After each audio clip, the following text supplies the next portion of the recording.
साथियों नमस्कार, स्वागत है आप सभी का 15 मिनट शो में। चलिए आज भी हम लोग महत्वपूर्ण सवाल करेंगे जो आपके एग्जाम के लिए अत्यंत उपयोगी साबित होगा। सेशन को लाइक कर दीजिए, सेशन को शेयर कर दीजिए और सवालों का आपको जवाब देना है।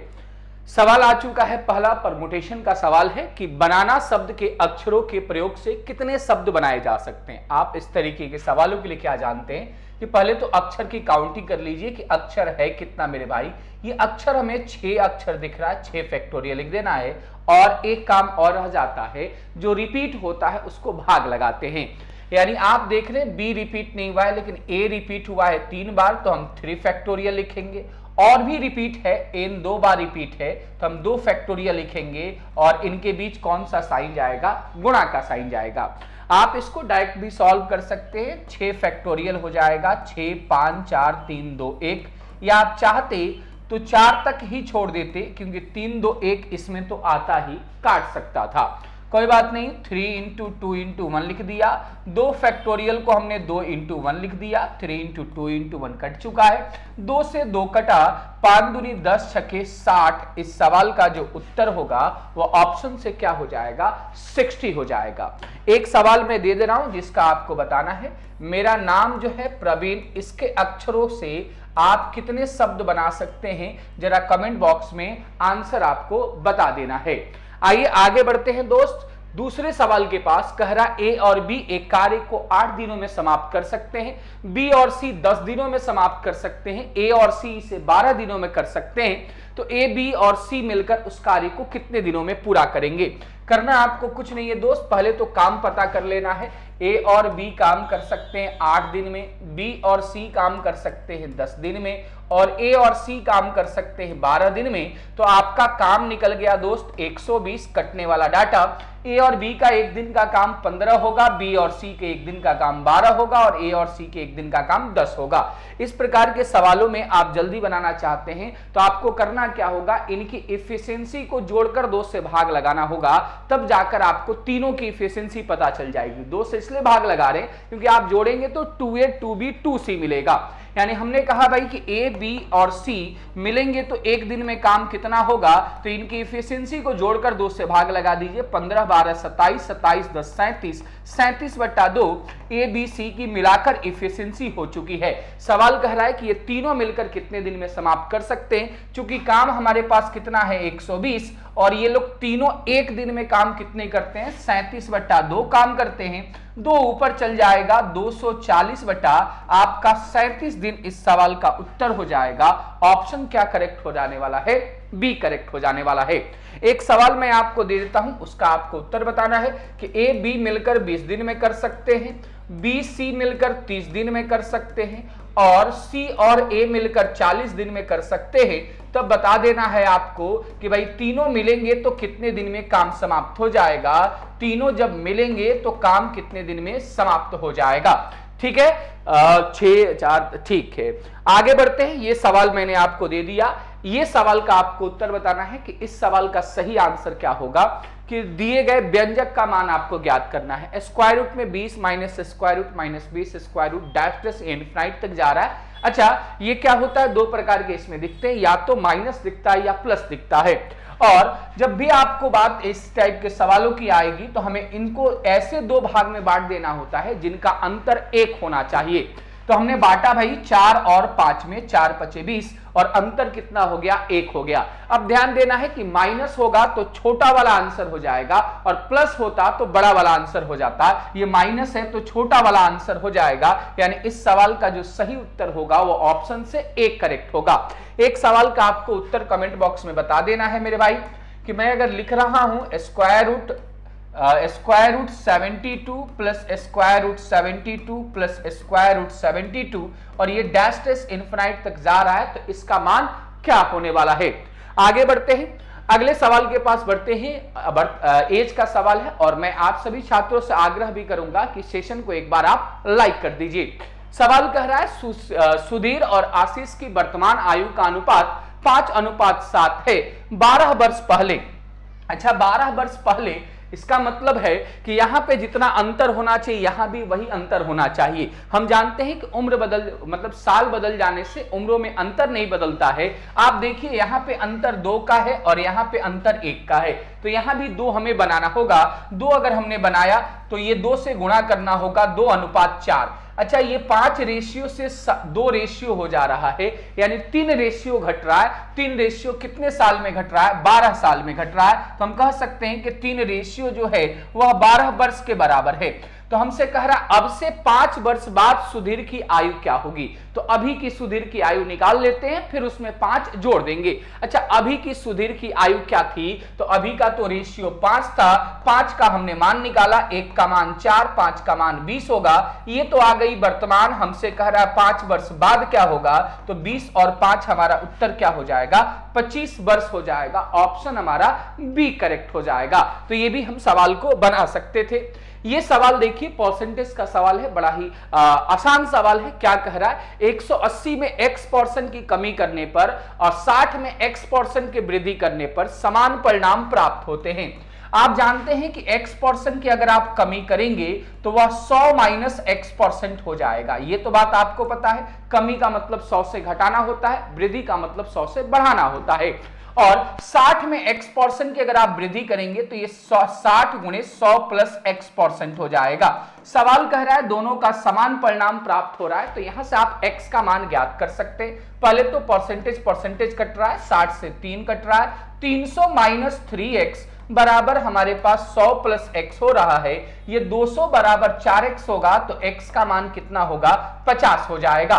सवाल कह रहा है 410 का x% क्या होगा, तो 410 का आपको 50% निकालना है, क्योंकि x का मान 50 आ चुका है और 410 का 50% क्या होने वाला है? 205 होने वाला है। तो इस सवाल का भी आप उत्तर बता सकते थे। ऑप्शन हमारा सी हो जाएगा। ये सवाल देखिए, ये सवाल का आपको उत्तर बताना है कि एक निश्चित संख्या में व्यक्ति एक काम को 54 दिनों में पूरा कर सकते हैं। यदि यहां 15 व्यक्ति कम होते तो पूरा करने में 18 अतिरिक्त दिन लगते हैं। तो प्रारंभ में व्यक्तियों की संख्या क्या है? आपको पता है m1d1 इक्वल m2d2। वही इस्तेमाल कर लीजिए कि मान लीजिए पहले x आदमी थे, इनको 54 दिन लगता था। अब कह रहा है कि नहीं, अगर 15 आदमी कम होते तो 18 दिन ज्यादा लगता, तो 54 दिन नहीं लगता, 18 दिन ज्यादा का मतलब 72 दिन लगता। आपको पता है m1d1 इक्वल m2d2 होता है, यानी आपने इसको काटा 18 से 3, 18 से 4, तो 3x बराबर 4x माइनस 60 हो रहा है। सो हमारा x का मान क्या हो रहा है? 60 हो रहा है। और x हमने माना था शुरुआत में व्यक्तियों की संख्या, और वही हमसे पूछा जा रहा है, यानी हमारा इस सवाल का उत्तर क्या हो जाएगा? 60 दिन हो जाएगा। लेकिन आप देख पा रहे हैं कि यहाँ पे दिन दिया हुआ है, ये दिन नहीं होगा, क्योंकि नंबर जो होते हैं भाई, व्यक्तियों की संख्या जो होती है वो दिन में थोड़ी होती है, यानी हम दिन को काट दे रहे हैं। इस सवाल का उत्तर 60 हो जाएगा। आगे बढ़ते हैं। ये सवाल का आपको उत्तर बताना है कमेंट बॉक्स में कि 25 और x का मध्यानुपाती 35 है, तो x का मान क्या होगा। आपको पता है मेरे भाई कि जो मध्यानुपाती होती है उसको निकालने के लिए दोनों को गुणा करके स्क्वायर रूट लगाते हैं, और सवाल में इसे कितना दिया गया है? 35 दिया गया है। तो क्या हम ऐसा कह सकते हैं कि 25 गुणे x बराबर रूट इधर जाएगा, स्क्वायर हो जाएगा, यानी 35 गुणे 35 हो जाएगा। अच्छा, 5 से ये 5 से 7 कटा और ये 5 से 7 कटा, यानी x का मान हमें 49 दिख रहा है। तो कह रहा है x का मान क्या होगा? x का मान ऑप्शन से क्या हो जाएगा? सी हो जाएगा। आपको यहाँ पे मध्यानुपाती की बात हो गई। एक सवाल मैं पूछ देता हूं आपसे तृतीयानुपाती को लेकर कि सर 20 और 30 का 20 तथा 30 का तृतीयानुपाती क्या होगा? जरा मुझे कमेंट करके बताइए कि तृतीयानुपाती 20 और 30 का क्या होगा। आगे बढ़ते हैं दोस्त, इस सवाल के पास बढ़ते हैं। कह रहा है यदि ईंट का आकार 25 सेंटीमीटर गुणे 12 सेंटीमीटर गुणे 9 सेंटीमीटर है, यानी ये ईंट का डायमेंशन दिया है लंबाई, चौड़ाई और ऊंचाई को लेकर, तो 10 मीटर लंबी, 22.5 सेंटीमीटर चौड़ी और 6 मीटर ऊंची दीवार बनाने के लिए कितने ईंटों की आवश्यकता होगी। तो आप भाई उस दीवार के आयतन में ईंट के एक आयतन से भाग लगा दीजिए, तो आपको नंबर ऑफ ब्रिक्स निकल जाएंगे, ईंटों की संख्या निकल जाएगी। भाई साहब जो दीवार थी हमारी वह थी 10 मीटर, 22.5 सेंटीमीटर और 6 मीटर। प्रॉब्लम यहां पे एक आ रहा है कि सबको हम सेंटीमीटर में कर देंगे, क्यों नहीं, क्यों करेंगे, क्योंकि कुछ जगह मीटर में है, कुछ जगह सेंटीमीटर में है। तो ये 10 मीटर को भाई सेंटीमीटर बनाने के लिए 100 से गुणा कर दिया, और ये 6 मीटर को बनाने के लिए 6 मीटर को सेंटीमीटर बनाने के लिए भी 100 से गुणा कर दिया। ये टोटल हमारा आयतन निकल चुका है। और एक ईंट का आयतन कितना है दोस्त, 25 गुणे 12 गुणे 9 है। अब भाग लगा देंगे, हमें ईंटों की संख्या यहां पे निकलने वाली है। 25 से कट गया 4 पॉइंट से, ये हट जाएगा मेरे भाई। अच्छा, 9 से कट जाएगा ये 25 से, ठीक है। और कट रहा है 6 से 2 कट रहा है, 2 से 2 कट रहा है। 25 दूनी 50, 50 को 100 से गुणा करेंगे 5000 हो जाएगा। यानी ईंटों की संख्या, हमारा उत्तर क्या हो जाएगा, बी करेक्ट हो जाएगा। तो ये भी बात को हम भली बात ही समझ पा रहे हैं। आगे देखते हैं, कह रहा है छात्र द्वारा गणित और अंग्रेजी में प्राप्त अंक 2:3 में है। गणित, अंग्रेजी और विज्ञान में प्राप्त अंकों का योग 280 है, यदि विज्ञान में प्राप्त अंग्रेजी में प्राप्त अंकों से 3 गुना है। अच्छा, यहां पे कह रहा था कि यहां पे जो विज्ञान है वह विज्ञान का क्या है भाई, तो विज्ञान जो है अंग्रेजी का ठीक 3 गुना है। तो अंग्रेजी का 3 रेशियो है, तो विज्ञान का कितना हो जाएगा, 6 रेशियो हो जाएगा। अच्छा, ये तीनों मिलाकर कितना है, 280। तो 6 3 9 9 2 11, 11 रेशियो का मान 280। फिर से मैं एक बार देख लेना चाहता हूं, विज्ञान में जो प्राप्त अंक है अंग्रेजी के प्राप्त अंक से 3 गुना है। अच्छा, अंग्रेजी 3 था ना, तो विज्ञान 3 गुना यानी 6 नहीं होगा, 9 होगा। अब ये तीनों मिलाकर कितना हो रहा है, 9 2 11 3 14 रेशियो, जिसको सवाल में 280 दिया गया है। हमसे कह रहा है विज्ञान वाला बताओ, कि विज्ञान वाला तो 9 रेशियो है, 9 रेशियो का मान निकालना है। 1 रेशियो 20 है, तो 9 रेशियो 180 हो जाएगा। इस सवाल का उत्तर ऑप्शन से क्या हो जाएगा, बी करेक्ट हो जाएगा। आगे बढ़ते हैं दोस्त, ये सवाल देखिए, सोमवार से शनिवार तक एक निश्चित स्थान पर औसत वर्षा 3.5 सेंटीमीटर होती है। रविवार को भारी वर्षा के कारण पूरे सप्ताह का औसत बढ़कर 5 सेंटीमीटर हो जाता। अब जरा ध्यान दीजिए कि अगर रविवार को भी 3.5 सेंटीमीटर की वर्षा हुई होती, सोमवार से शनिवार तो 3.5 हुई थी, 3.5 औसत थी। अगर रविवार को भी 3.5 हुई होती तो औसत ना बढ़ता ना घटता, औसत उतना ही रह जाता। लेकिन औसत बढ़ा है 1.5 सेंटीमीटर। औसत 1.5 सेंटीमीटर बढ़ा है कितने दिनों में, तो पूरे सप्ताह का हो गया, संडे मिला देंगे तो सप्ताह का हो जाएगा। तो ये 1.5 बढ़ा है 7 दिनों का, 7 दिनों में 1.5 सेंटीमीटर बढ़ा दिया औसत। यानी टोटल औसत से कितना ज्यादा होना चाहिए, तो 10.5 और 3.5 14 सेंटीमीटर उस दिन वर्षा हुई होगी। करना कुछ नहीं था, औसत के बराबर मान लीजिए, और जितना बढ़ रहा है जितना घट रहा है उसको आप जोड़ दीजिए या उसको आप घटा दीजिए। तो इस सवाल का उत्तर 14 सेंटीमीटर हो जाएगा। यहां पे कह रहा है कि निम्न डेटा सेट के लिए बहुलक की पहचान करें। बहुलक क्या होता है, जो सबसे ज्यादा बार रिपीट होता है। 62 आप देखेंगे 1 बार, 2 बार और 3 बार, 4 बार रिपीट हुआ है। 66 1 बार, 2 बार, 3 बार, ये भी 4 बार रिपीट हुआ है। और बाकी जो आपको नंबर्स दिख रहे हैं वो कम बार रिपीट हुए हैं। 28 2 ही बार रिपीट हुआ है, बाकी सब 1 बार रिपीट हुए हैं। तो सबसे ज्यादा जो रिपीटेशन था वह 62 का था और 66 का था। अब आंसर हम किसको लगाएं, 62 लगाएं कि 66 लगाएं। तो अगर ऑप्शन में दोनों है तो दोनों हमारा सही उत्तर हो जाएगा। 62 भी होगा और 66 भी होगा, क्योंकि ये दोनों 4-4 बार रिपीट हुए हैं। तो इसका आंसर, जब 2 ऑप्शन सही हो रहा है तो आंसर हम क्या लगाएंगे, 1 से अधिक लगाएंगे। इस सवाल का उत्तर हो जाएगा आपका डी। आगे बढ़ते हैं भाई, इस सवाल का आपको उत्तर बताना है कि 0 से 99 तक सभी संख्याओं में अंक 3 कितनी बार आता है। तो आप जरा गौर करिए, 1 से लेकर 10 तक में 3 1 बार आएगा। वैसे 11 से 20 में 13 में बस आएगा। अच्छा, 21 से अगर मैं बात करूं 30 में, तो ये भी यहां पे तो भाई 2 बार आ गया। जरा गौर करेंगे, 2 बार इसलिए आ गया क्योंकि 23 में भी आया और 30 में भी आया।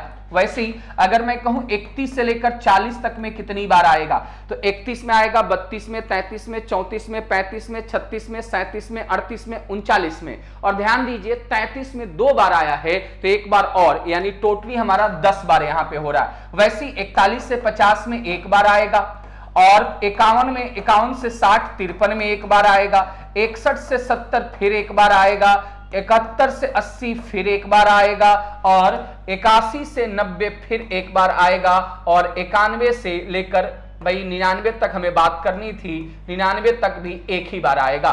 यानी आप देख रहे हैं यहां पे देखिए 1 1 2 2 4 10 14 15 16 17 18 19 और 20, यानी इस सवाल का उत्तर क्या हो जाएगा, 20 हो जाएगा। एक बार पुनः आप भी काउंट कर लीजिएगा, कहीं कोई गड़बड़ी नहीं होनी चाहिए। यहाँ पे 10 बार मुझे दिख रहा है, 31 से लेकर 39 में तो भाई 9 बार तो हो ही रहा है, साथ ही साथ 33 में 2 बार हो रहा है, और यहाँ पे 23 और 30 में 1 बार एक्स्ट्रा हो रहा है। तो इस सवाल का उत्तर हो जाएगा 20। अब आपको अगले सवाल का जवाब देना है। कह रहा है एक बॉक्स में पेन, पेंसिल और रबर 3, 2, 1 के अनुपात में है। यदि पेन, पेंसिल और रबर का मूल्य 3 और 2 रुपए है। अब जरा गौर करिए, अगर मैं कहूं कि 3 हमारे पास पेन था तो एक पेन का दाम तो 3 रुपया था, तो इसका टोटल दाम 9 रुपया हो जाएगा। वैसी पेंसिल का दाम 2 रुपया था, 2 पेंसिल था तो इसका रेशियो 4 हो जाएगा।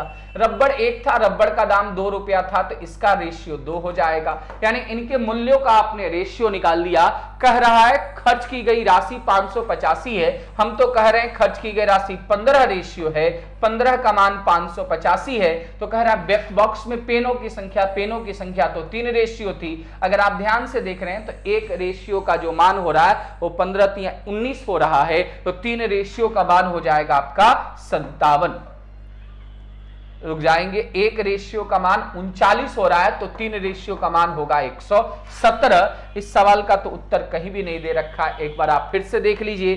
15 3 45, 13 और 15 9 135, एक रेशियो का मान 39 ही है तो 3 रेशियो का मान 117 हो जाएगा। इस सवाल का उत्तर ई हो जाएगा। जी हाँ, अब मैं आपको कुछ सवाल होमवर्क के रूप में देने वाला हूं। उन सवालों का जवाब आपको कमेंट बॉक्स में देना ही। अगर आप देते हैं कमेंट बॉक्स में तो आपका थोड़ा सा कॉन्फिडेंस लेवल जो है वो हाई हो जाता है। तो चलिए कुछ सवाल मैं दे रहा हूं, जैसे ये सवाल इकाई का अंक निकालने वाला आपको बना लेना है, और ये वाला सवाल एक शंकु का सवाल है, इसका भी उत्तर आपको कमेंट बॉक्स में मुझे बता देना है। 2 सवाल मैंने दे दिया, एक सवाल ये, एक सवाल ये, और हम लोग मिलेंगे अगले सेशन में। तब तक जुड़ने के लिए आप सभी का बहुत बहुत धन्यवाद। हाँ, याद रहे सेशन को आपको लाइक कर देना है। जय हिंद।